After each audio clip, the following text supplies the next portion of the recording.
Hello प्यारे बच्चों good set बहुत बहुत नज़दीक है और आई होप आपकी तैयारियां पूरी हो चुकी होंगी। लेकिन आपकी तैयारियों को एक रिवीजन तो और बनता ही है। तो फिनिक्स की तरफ से मैं हूं डीजी सर, आपके लिए लेकर आया हूं गुड सेट की रिवीजन के लिए एक पावर पैक फाइनल टच। तो चलो शुरुआत करते हैं इस फाइनल टच की और देखते हैं ऐसे क्वेश्चन जो आपको शायद एग्जाम में भी सेम क्वेश्चन हो सकता है कि दिखाई दे। तो आप मेरे साथ बने रहें इस लेक्चर में, एक छोटा सा पावर पैक सेशन। चलो देखते हैं पहला क्वेश्चन क्या है हमारे पास गुड सेट 2026 में। पॉसिबल है कि ये क्वेश्चन इस तरह से आ जाए। यहाँ पर एक रिएक्शन दिया हुआ है और यहाँ आपको दिखाई दे रहा है कि यहाँ पर एक इथेन मॉलिक्यूल हाइड्रोजनेशन करवा रहे हैं जो कि इथेन बना रहा है। तो इस इथेन को अगर हम इथेन बना रहे हैं तो यहाँ पर दो मॉलिक्यूल हमें दिखाई दे रहे हैं रिएक्शन में। तो it will be a second order reaction. और जब सेकंड ऑर्डर रिएक्शन होगी तो के का जो यूनिट होगा वो हमारा हो जाएगा मोल पर लीटर की पावर 1-2 सेकंड का इनवर्स। और यहाँ से ये वैल्यू जो है ये आ जाएगी मोल पर लीटर की पावर -1 सेकंड इनवर्स। और इस तरह से ये क्वेश्चन का आंसर निकाल लेंगे हम। चलो बच्चों आगे बढ़ते हैं। What is the unit of rate constant second order. देखो सेम टाइप का ही क्वेश्चन हो गया, इस टाइप से भी क्वेश्चन आ सकता है। तो वंस अगेन हमें क्या करना है, के का यूनिट क्या रखेंगे आप, मोल पर लीटर की पावर 1-2 सेकंड का इनवर्स और सॉल्व कर लेंगे बेटा, आपको आंसर मिल जाएगा। आई थिंक आंसर आपका सेकंड आ रहा है। अगला क्वेश्चन है इलेक्ट्रोड पोटेंशियल दिया गया है। कॉपर 2+ से कॉपर बना रहे हैं, फिर कॉपर प्लस से कॉपर की तरफ जा रहे हैं। तो कॉपर 2+ से जब आप कॉपर की तरफ जाएंगे और फिर कॉपर की तरफ जाएंगे तो डेफिनेटली यहाँ पर अगर हम इसे डेल्टा जी नॉट 1 ले लेते हैं और इसको डेल्टा जी नॉट 2 ले लेते हैं तो यहाँ से यहाँ पे जो चेंज होगा वो डेल्टा जी नॉट 3 हो जाएगा। और डेफिनेटली इस डेल्टा जी नॉट 3 का वैल्यू इस delta G not 1 plus delta G not 2 के बराबर आएगा। और जब हमें सिंप्लीफाई कर लेंगे, क्योंकि हमें पता है कि डेल्टा जी जो होता है वो -NFE के बराबर होता है, जब हम इसे सिंप्लीफाई करेंगे तो यहाँ से यहाँ पे जो चेंज है वो 2 इलेक्ट्रॉन के बराबर है। तो आपको यहाँ पे 2E03 रख देना है। ये वैल्यू देखो यहाँ से यहाँ तक जो चेंज आ रहा है वो 1 इलेक्ट्रॉन का है। तो यहाँ पर वैल्यू हो जाएगी E01 प्लस E02। और फाइनली आप इसे सॉल्व कर लेंगे तो E03 बराबर हो जाएगा E01 आपका जो है वो 0.15 है और E02 है जो 0.5 है, डिवाइड बाय 2 कर देंगे और सिंप्लीफाई कर लेंगे तो आंसर आपका बी आ जाएगा। चलो प्यारे बच्चों आगे बढ़ते हैं। और देखो यहाँ पर 4 इलेक्ट्रोड पोटेंशियल दिए हैं, इलेक्ट्रोकेमिस्ट्री का क्वेश्चन है। 4 इलेक्ट्रोड पोटेंशियल दिए हैं और आपको पूछा गया कि स्ट्रॉन्गेस्ट ऑक्सीडाइजिंग एजेंट कौन होगा। तो जिसका इलेक्ट्रोड पोटेंशियल ज्यादा होगा, पॉजिटिव होगा। और यहाँ पर देखो ये वैल्यू सबसे ज्यादा आ रही है, तो हमारा जो MnO4 आयन है वही सबसे स्ट्रॉन्ग ऑक्सीडाइजिंग एजेंट होना चाहिए। प्यारे बच्चों देखो, on the basis of the given following electrode potential which one is the strongest reducing agent है, तो बिल्कुल उल्टा कर देते हैं, माइनस में होना चाहिए। देखो ये वैल्यू माइनस में आ गई इलेक्ट्रोड पोटेंशियल की, तो जो मेटल होगी वो हमारी रिड्यूसिंग एजेंट की तरह काम करेगी और हमारा आंसर 4th हो जाएगा। चलो बच्चों आगे बढ़ते हैं और अगला क्वेश्चन क्या है, how much electricity in terms of Faraday is required for 2 मोल। तो प्यारे बच्चों यहाँ पर देखो पहले इसका एन फैक्टर निकाल लेते हैं। Cr2O7 से 2- यहाँ पे गया Cr3+, इसका ऑक्सीडेशन है 6। यहाँ से यहाँ पे चेंज करने के लिए आपको 3 इलेक्ट्रॉन की चेंज है, पर एटम पे देखेंगे तो 2 हो गए। मतलब यहाँ पर टोटल 6 मोल ऑफ इलेक्ट्रॉन चाहिए इस एक को रिड्यूस करने के लिए। तो 2 मोल को रिड्यूस करने के लिए मल्टीप्लाई 2 कर दीजिए तो 12 फेराडे का आपको टोटल करंट लगना चाहिए। चलो बच्चों आगे बढ़ते हैं। What is the molarity of molarity, और मोलारिटी दी हुई है तो हमें पता होना चाहिए कि मोलालिटी बराबर होता है 1000 into molarity divided by 1000 into density minus molarity into molar mass. और ये वैल्यू रख देंगे बेटा, तो 1000 इंटू 2.05 डिवाइडेड बाय 1000 इंटू 1.02 इसकी जो डेंसिटी दी है माइनस 2.05 इंटू एसिटिक एसिड है, सॉल्यूशन एसिटिक एसिड का दिया है तो इसकी मोलर मास होती है 60। इसे सॉल्व कर लें तो ये वैल्यू आ जानी चाहिए 2.28 के आसपास। आंसर हो गया 3rd। चलो बच्चों आगे बढ़ते हैं और सवाल देखते हैं। सॉल्यूशन चैप्टर का सवाल है पॉजिटिव डेविएशन, जो एक दूसरे को लाइक नहीं करेंगे, जो लिक्विड्स एक दूसरे को लाइक नहीं करते हैं, डिसलाइक करते हैं, पसंद नहीं करते हैं आसानी से, जो उनके बीच का जो इंट्रैक्शन है मिलने के बाद वीक हो जाता है, तो यहाँ पर देखो ये एसीटोन है और ये एनिलीन है। एनिलीन और एसीटोन के बीच में हाइड्रोजन बॉन्डिंग होने का चांस होता है। सेम फॉर क्लोरोफॉर्म और एसीटोन के बीच में तो हाइड्रोजन बॉन्डिंग होने के चांसेस होते हैं। क्लोरोफॉर्म और बेंजीन के बीच में भी अट्रैक्शन हो सकता है। यहाँ पर देखेंगे तो वंस अगेन देखो CH3CO ये पोलर टाइप का मॉलिक्यूल है और कार्बन डाइसल्फाइड जो है वो नॉन पोलर टाइप का मॉलिक्यूल है। और यहाँ नेगेटिव चार्ज और ये नेगेटिव चार्ज एक दूसरे को रिपेल करेंगे, तो आंसर हमारा होना चाहिए डी, पॉजिटिव डेविएशन के लिए। Which one of the following solution will have maximum osmotic pressure? Osmotic pressure होता है CRT और इसमें वांट ऑफ फैक्टर से मल्टीप्लाई कर देंगे, तो जिसका वांट ऑफ फैक्टर और मोलारिटी ज़्यादा, तो मोलारिटी तो सबकी बराबर है, यहाँ पे 1 मोलर है, यहाँ पे भी 1 मोलर है, लेकिन H2SO4 जब डिसोसिएट होगा तो 2H+ और सल्फेट आयन में होगा, जबकि NaCl Na+ और Cl- में होगा, तो इसके पास 3 आयन है, तो आंसर हमारा थर्ड होना चाहिए। Next, under the identical condition osmotic pressure, देखो जब मोल सेम होंगे तो मोलर, देखो यहाँ पे देखो अगर सॉल्वेंट देखें तो ये भी 100, सब में सॉल्वेंट सेम दिया गया है 100 ग्राम, तो हम मोल चेक कर लेते हैं। तो यहाँ पे देखो 10/100 मतलब यहाँ पे हो गया 10/100 0.1 मोल, लेकिन 10/100 ग्लूकोज है, तो यहाँ पर 10/60 होगा मोलर मास, 10/60 और यहाँ पे 10/180, तो ये सेम नहीं हो रहा है। 5/60 और 10/180 भी सेम नहीं हो रहा है। अगर मैं थर्ड को चेक करूँ तो 6/60 और 18/180, अगर इसको चेक करें तो ये आएगा आपका 0.1 और इसको चेक करें ये भी आएगा 0.1 मोल दोनों में आ गया, इसका मतलब यही आंसर होना चाहिए, तो third is the correct answer. Next, which of the following graph is correct for the first order reaction को लिए हम जानते हैं कि log R0/R initial by final equal to होता है KT/2.303, राइट। तो मेरे प्यारे बच्चों इसका जो स्लोप है पॉजिटिव आ रहा है दिस अपॉन टाइम, और ये K/2.303 आ रहा है। अगर मैं इसके और टाइम के बीच में अगर ग्राफ प्लॉट कर दूँ तो आंसर मेरा डी होना चाहिए। नेक्स्ट, ये ln K वर्सेस 1/, तो ये आंसर -EA/R होना चाहिए, 1/T होना चाहिए वहाँ पे। और slope ln K versus 1/T करेंगे तो जो स्लोप होता है वो -EA/R होता है। वैल्यू दी गई है EA की 33.256 और डिवाइड बाय R करेंगे, माइनस लगा देंगे और R करेंगे तो R का वैल्यू रखेंगे 8.314, सिंप्लीफाई करेंगे तो -4 के आसपास आंसर आना चाहिए। नेक्स्ट, कौन से ऑक्साइड बेसिक हैं?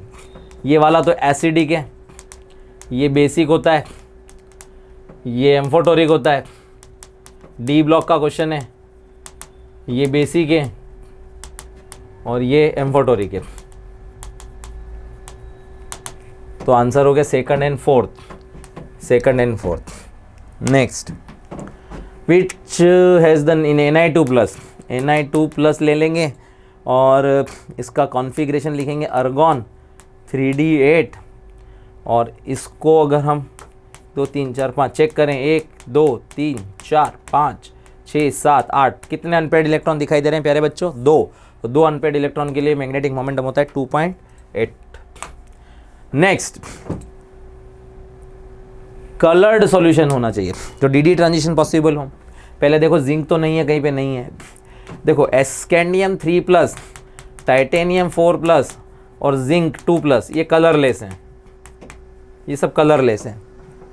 तो स्कैंडियम 3+ मतलब ये कलरलेस है, ये कलरलेस है। फिर Cu+, ये भी कलरलेस है।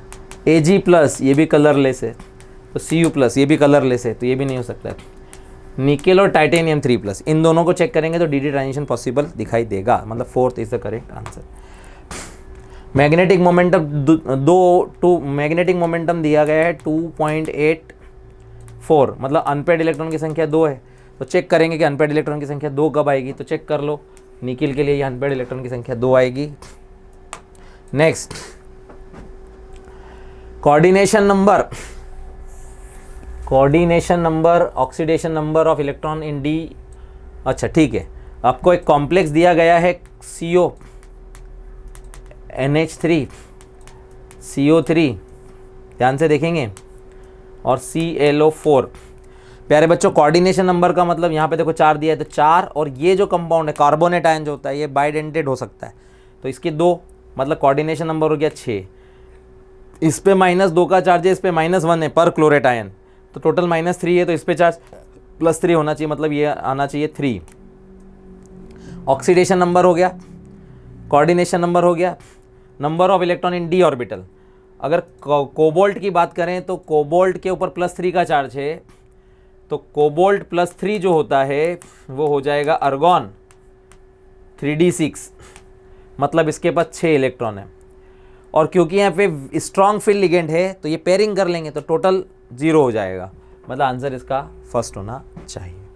नेक्स्ट, स्पेक्ट्रोकेमिकल सीरीज की अगर हम बात करें तो साइनाइड जो होता है सबसे स्ट्रॉन्ग लिगेंड होता है, देन इसके बाद वाटर की बारी आएगी, फिर हाइड्रोक्साइड, और जो आपके हैलाइड्स होते हैं वो वीक फील्ड लिगेंड होते हैं, लेकिन हैलाइड्स में फ्लोराइड की साइज छोटी है तो चार्ज डेंसिटी ज़्यादा होगी, तो ओवरऑल आंसर जो है हमारा डी आना चाहिए। कॉम्प्लेक्स दिया गया है, देखो यहाँ पे ब्रोमीन बाहर है, जबकि यहाँ सल्फेट बाहर है और ब्रोमीन अंदर चला गया है, तो इसका मतलब ये जो है कोऑर्डिनेशन स्फीयर में आयंस चेंज हो रहे हैं, तो ये आयनाइजेशन आइसोमर्स की कैटेगरी में आएगा। Which complex ion is formed when film white, ये तो वंस अगेन देखो फोटोग्राफी की बात कर रहे हैं तो सिल्वर का कॉम्प्लेक्स होना चाहिए थायोसल्फेट के साथ। अब थायोसल्फेट पे चार्ज होता है 2-, ठीक है, तो 2 थायोसल्फेट आयन एक सिल्वर प्लस को न्यूट्रलाइज करेंगे तो बचेंगे 3-, मतलब आंसर आपका थर्ड होना चाहिए। देन नेक्स्ट बात करें हम, विच of the following is allylic highlight कौन होता है, जो डबल बॉन्ड के बाजू वाला कार्बन हो और उस पर हेलोजन लगा हो, तो देखो डबल बॉन्ड यहाँ दिख रहा है, इसके बाजू वाले कार्बन पे एक ब्रोमीन दिख रहा है, मतलब आंसर बी होना चाहिए। विच ऑफ द फॉलोइंग, तो देखो CH, जैसे जैसे CH3Cl, फिर CH2Cl2, फिर CHCl3, और धीरे धीरे CH हटते हटते CCl4 हो गया। तो जैसे जैसे क्लोरीन, देखो क्लोरीन 1 है, फिर 2 है, फिर 3 है, फिर 4 है, तो जैसे जैसे हम जाते हैं CCl4 की तरह डाइपोल मोमेंट कम होता है, तो इसका मतलब ये ज़्यादा, फिर ये, तो मतलब इसका आंसर फर्स्ट होना चाहिए। ये फ्लिंकिस्टीन रिएक्शन आ गई, डिस्प्लेसमेंट कर देगा आयोडीन ब्रोमीन को, आयोडो इथेन फॉर्म हो जाएगा। ड्राई ईथर, ये रूट्स रिएक्शन आ गया है, देखो रूट्स रिएक्शन डाई ईथर की प्रेजेंस में अगर हम रिएक्शन करवाएंगे तो कपलिंग रिएक्शन हो जाएगी, और ये दोनों कार्बन की चेन मिलकर 2 और कार्बन के साथ जुड़ेंगी और ब्यूटेन फॉर्म हो जाएगा। फ्रियॉन जो होता है 12, उसका फॉर्मूला होता है CCl2, ये क्लोरोफ्लोरोकार्बन है, सारे कार्बन जो हैं वो क्लोरीन या फ्लोरीन से जुड़े होते हैं। एनाल्जेसिक ड्रग जो होती है वो हमारी हो सकती है एस्पिरिन जो होती है, उस टाइप की ड्रग होती हैं जो हम रिमर्टिमन रिएक्शन से फॉर्म करते हैं, राइट।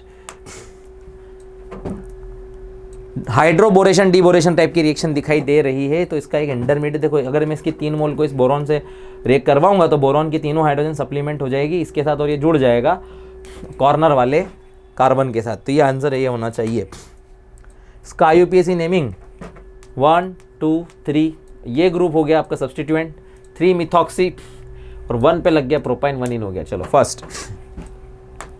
नेक्स्ट, किसका pK ज़्यादा होता है, जिसकी एसिडिक स्ट्रेंथ कम हो, जिसकी एसिडिक स्ट्रेंथ कम हो। अगर मैं इसकी बात करूं तो ये फिनॉल, और मेटा पे NO2 लग रहा है।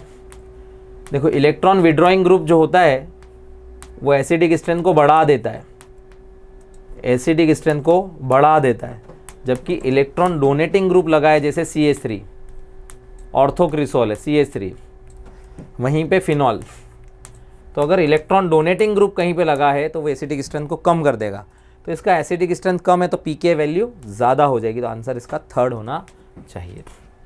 नेक्स्ट, अगर मैं रिएक्शन करवा रहा हूँ C6H5O C2H5 HI की, तो ये लोन पेयर इस पे अटैक करेगा, तो वंस अगेन देखो यहाँ से इस तरफ कार्बोकेटाइन क्रिएट नहीं हो सकता क्योंकि ये बेंजीन है, तो इसको बनना पड़ेगा फिनॉल, तो ये हो जाएगा फिनॉल प्लस C2H5I, है ना। बेंजीन में आयोडीन जुड़ने का कोई चांस नहीं, तो 1 2 3 तो हो नहीं सकता है, यही आंसर है। Next, does give Cannizzaro reaction, कौन कैनिजारो रिएक्शन नहीं देगा जिसके पास ऑलरेडी अल्फा हाइड्रोजन है। मिथेनल होता है, दिस इज मिथेनल, तो अल्फा हाइड्रोजन नहीं है, देगा। इथेनल होता है, तो इसके पास तो अल्फा हाइड्रोजन है, तो ये हमें एल्डोल कंडेंसेशन दे सकता है, तो यही आंसर हो गया। बेंजेल्डिहाइड, ये भी कैनिजारो नहीं देता है, राइट। ट्राइमिथाइल एसिटिल्डिहाइड, ये भी नहीं देगा, तो इसका मतलब आंसर हो गया सेकंड। हेल वोलार्ड जेलेंस्की कौन होती है? जब हम एसिड की रिएक्शन किससे करवाते हैं? हैलाइड से कराते हैं in the presence of red phosphorus. First ester of benzoic acid जो होता है वो कहाँ यूज़ होता है? तो फ्रूटी फ्रूटी स्मेल आती है, परफ्यूम्स बनाने में यूज़ किया जा सकता है। देखो एनिलीन की इससे रिएक्शन कराएंगे तो ये डायजो कंपाउंड बना लेता है, और इस डायजोन को इससे रिएक्शन कराएंगे तो फ्लोरोबेंजीन बना लेता है। तो आंसर हमारा बेंजीन डायजोनियम क्लोराइड और फ्लोरोबेंजीन फोर्थ होना चाहिए। एक्वस सॉल्यूशन है, मिथाइल सब्सटीट्यूटेड है, और बेसिक स्ट्रेंथ एक्वस मीडियम में लेके आना चाहते हो तो 2 डिग्री, 1 डिग्री, 3 डिग्री। इथाइलिक होता, इथाइल सब्सटीट्यूट होता तो 2 3 1 होता, 2 1 3 आएगा, मतलब आंसर फर्स्ट है। विटामिन की बात चल रही है। देखो ये विटामिन B1 है, ये B2 है, ये विटामिन C है, ये विटामिन B6 है, ठीक है। तो ये वाला जो है B1 वाला इससे मैच होगा, ये एसिड जो होता है स्कर्वी से मैच हो जाएगा, और ये वाला इससे मैच हो जाएगा, और B2 वाला बेरी बेरी से, विटामिन B2 जो है बेरी बेरी से रिएक्ट होता है। तो this is the answer second. Next हो ग्लूकोज के रिएक्शंस हैं प्यारे बच्चों। ग्लूकोज बायोमोलिक्यूल का चैप्टर है, ग्लूकोज रिएक्शंस हैं। अगर HI के साथ हम रिएक्शन करवाते हैं तो हेक्सेन बनता है, मतलब पहले का फोर्थ। Br2 से करवाएंगे तो gluconic acid, glucose acetic acid पेनटेट, और ग्लूकोज HNO3 के साथ सैकरिक एसिड बनाता है। मतलब पहले का फोर्थ, दूसरे का फर्स्ट, तीसरे का सेकंड, तो आंसर हमारा फर्स्ट होना चाहिए। The principle of hormone responsible for the female characteristic controlling generation cycle is estradiol. Okay, चलो आगे बढ़ते हैं। हो वाओ, तो this is the powerful power pack revision session for the good set students. आपके आने वाले एग्जाम्स के लिए बहुत बहुत बहुत बहुत प्यार भरी शुभकामनाएं। पेपर अच्छे से लिख कर आओ और 4 डालो। चलिए फिर मिलते हैं किसी और मोड पर। Bye bye, sayonara.